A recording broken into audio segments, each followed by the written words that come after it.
ভিন রাজ্যে কাজ করতে গিয়ে ফের জানে শেষ হয়ে গেলেন রাজ্যের এক পরিযায়ী শ্রমিক। মৃত পরিযায়ী শ্রমিকের নাম মিঠুন মেটে, বয়স ৩৫ বছর। পরিবারের অভাব দূর করতে ২ মাস আগে রাজস্থানের নাগপুরে রাজমিস্ত্রির কাজ করতে গিয়েছিলেন মিঠুন। প্রতিদিনের মতো কাজের শেষে রাস্তা পারাপার করার সময় একটা ডাম্পারের ধাক্কায় ঘটনাস্থলেই মৃত্যু হয় তার। সহকর্মীরা খবর দেন বাড়িতেই। ঘটনাটা ঘটেছে বীরভূমের নানুরে। নানুর বিধানসভার কীর্ণাহার থানার দাসকল গ্রামে বাড়ি মিঠুনদের। বাড়ির প্রিয় সদস্যের এই অকাল প্রয়াণের খবরে শোকে পাথর হয়ে গিয়েছে গোটা পরিবার।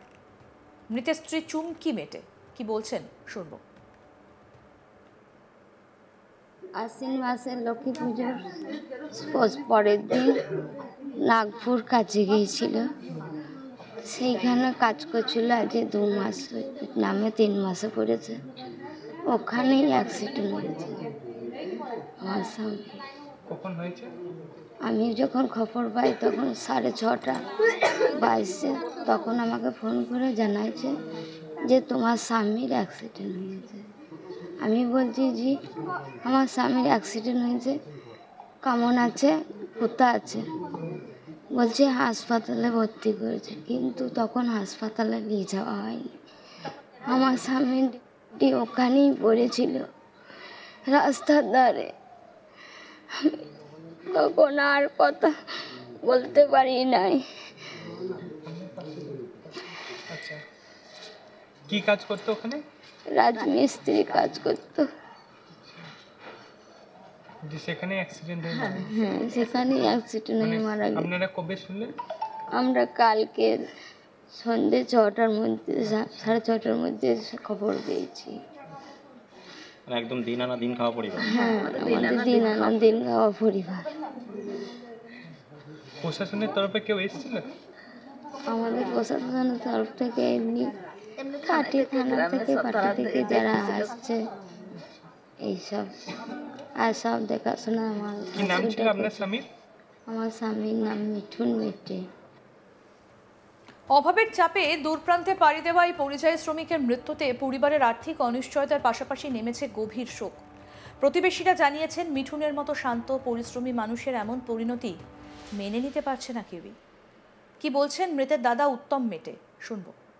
ঘটনা, ভাইটা আমার বাইরে কাজে গিয়েছিল, ওই মাস 1.5 হবে বোধহয় এরকম। তো কালকে ওই ভাইটাই টাকা পাঠিয়েছিল, মানে বাড়িতে লোন টোন নিয়েছে তো কিস্তি দিতে হয়, তো টাকা পাঠিয়েছিল। সেই টাকাটা আমি তুলে নিয়ে বাড়ি এলাম সন্ধ্যায়। তো বাড়ি আসার পর আমার মেয়েকে, বড় মেয়েকে বললাম কাকিমাকে টাকাটা দিয়ে আয়, কালকে কিস্তি আছে বোধহয় দিয়ে আয়। তো দিয়ে আমি বাড়িতে বসেছি, এমত অবস্থায় আমাদের বৌমা কাঁদতে কাঁদতে চলে গেল। দাদা সর্বনাশ হয়ে গিয়েছে, আমার যে আপনার ভাইয়ের অ্যাক্সিডেন্ট হয়েছে বলছে আপনি একবার ঠিকাদারকে ফোন করবেন। তো আমি সঙ্গে সঙ্গে ঠিকাদারকে ফোন করলাম। তো ঠিকাদারও বললো হ্যাঁ দাদা, আমার বড় ধরনের একটা অ্যাক্সিডেন্ট হয়ে গিয়েছে, আমি আপনাকে এই মুহূর্তে কোনো মানে সঠিক কিছু বলতে পারছি না, আপনাকে কিছু পরে ফোন করে আবার জানাচ্ছি।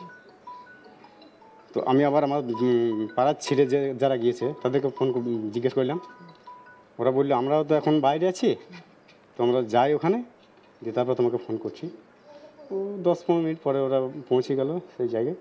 ওরা নিজেরাই ফোন করলো, হ্যাঁ গো কাকা এ হয়ে যাবে স্পট, বড় গাড়িতে একটা ও ওকেই ধাক্কাটা মেরে যাবে।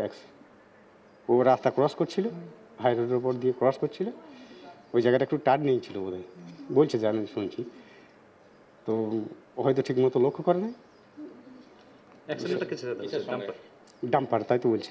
এবার গাড়িটা ধরার এখনও পর্যন্ত চেষ্টা চলছে। এখনই ফোন করেছিলাম আমি, এইমাত্র ফোন করি আপনাদের কাছে। ওই রাজমিস্ত্রি। মাস 1.5 হবে হয়তো এরকম, পুজোর পর। হ্যাঁ, দুর্গা পুজোর পর। বাড়িতে ওই টুকটাক কাজ করতে, চাষের কাজও করতো, রাজমিস্ত্রি যে ডাকতো তারই করতে ধরো। না হয়নি এখনো পর্যন্ত না। প্রশাসনের তরফ থেকে কেউ এসেছিল? হ্যাঁ এসেছিলো প্রশাসন, কালকে জানিয়েছিলাম আমরা, সঙ্গে সঙ্গে কল করেছিলাম। আমরা গিয়েছিলাম কীর্ণাহার থানাতে, বড়োর সঙ্গে কথা বলেছি, উনিও যথারীতি তদারকি করছেন। বা আজকেও গ্রামের সেবিক দিয়ে খবর নিতে বলেছিল, ওরাও এসেছিলো, খবর নিয়েছে, ওরাও তদারকি করছে ভালো।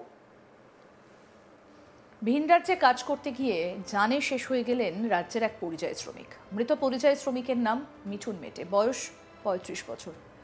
পরিবারের অভাব দূর করতে ২ মাস আগে রাজস্থানের নাগপুরে রাজমিস্ত্রির কাজ করতে গিয়েছিলেন মিঠুন।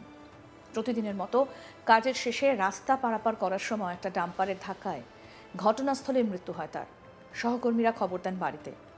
এই ঘটনাটা বীরভূমের নানুর বিধানসভার কীর্ণাহার থানার দাসকল গ্রামে বাড়ি মিঠুনদের। বাড়ির প্রিয় সদস্যের এই অকাল প্রয়াণের খবরে শোকে পাথর হয়ে গিয়েছে গোটা পরিবার। কি বলছেন মৃতের স্ত্রী চুমকি মেটে, আসুন আরেকবার শোনাই। মাসে লক্ষ্মী পুজোর পরের দিন নাগপুর কাজে গিয়েছিল, সেইখানে কাজ করছিল। আজ 2 মাস নামে 3 মাসে পড়েছে, ওখানেই অ্যাক্সিডেন্ট হয়েছে আমার স্বামী। কখন হয়েছে? আমি যখন খবর পাই তখন 6:30 বাজছে, তখন আমাকে ফোন করে জানাইছে যে তোমার স্বামীর অ্যাক্সিডেন্ট হয়েছে।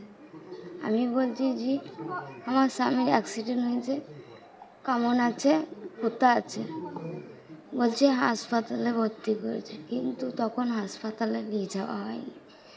আমার স্বামীটি ওখানেই পড়েছিল রাস্তার ধারে। তখন আর কথা বলতে পারি নাই। আচ্ছা, কি কাজ করতে ওখানে? রাজমিস্ত্রি কাজ করতো। যে সেখানে অ্যাক্সিডেন্ট হয়ে গেল? হ্যাঁ, সেখানেই অ্যাক্সিডেন্ট হয়ে মারা গেল। আপনারা কবে শুনলেন?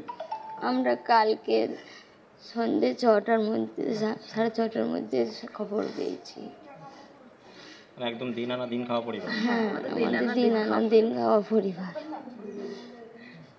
প্রশাসনের তরফে কেউ এসেছিল? আমাদের প্রশাসনের তরফ থেকে এমনি পার্টি থানা থেকে পার্টি থেকে যারা আসছে এইসব আর সব দেখাশোনা আমার। কি নাম ছিল আপনার স্বামীর? আমার স্বামীর নাম মিঠুন মেটে। অভাবের চাপে দূর প্রান্তে পাড়ি দেওয়া এই পরিযায়ী শ্রমিকের মৃত্যুতে পরিবারের আর্থিক অনিশ্চয়তার পাশাপাশি নেমেছে গভীর শোক। প্রতিবেশীরা জানিয়েছেন মিঠুনের মতো শান্ত পরিশ্রমী মানুষের এমন পরিণতি মেনে নিতে পারছেন না কেউই। মৃতের দাদা উত্তম মেটে কি জানাচ্ছেন শুনব। ঘটনা ভাইটা আমার বাইরে কাজে গিয়েছিল, ওই মাস 1.5 হবে বোধহয় এরকম। তো কালকে ওই ভাইটাই টাকা পাঠিয়েছিল, মানে বাড়িতে লোন টোন নিয়েছে তো কিস্তি দিতে হয়, তো টাকা পাঠিয়েছিল। সেই টাকাটা আমি তুলে নিয়ে বাড়ি এলাম সন্ধ্যায়। তো বাড়ি আসার পর আমার বড় মেয়েকে বললাম কাকিমাকে টাকাটা দিয়ে আয়, কালকে কিস্তি আছে বোধহয় দিয়ে আয়। তো দিয়ে আমি বাড়িতে বসেছি, এমত অবস্থায় আমাদের বৌমা কাঁদতে কাঁদতে চলে গেল। দাদা সর্বনাশ হয়ে গিয়েছে, আমার যে আপনার ভাইয়ের অ্যাক্সিডেন্ট হয়েছে বলছে আপনি একবার ঠিকাদারকে ফোন করুন। তো আমি সঙ্গে সঙ্গে ঠিকাদারকে ফোন করলাম। তো ঠিকাদারও বললো হ্যাঁ দাদা আমার বড় ধরনের একটা অ্যাক্সিডেন্ট হয়ে গিয়েছে। আরও আপডেট পেতে দেখতে থাকুন আজ তাক বাংলা। সাবস্ক্রাইব করুন, নোটিফিকেশন পেতে বেল বাটন অপশন প্রেস করুন।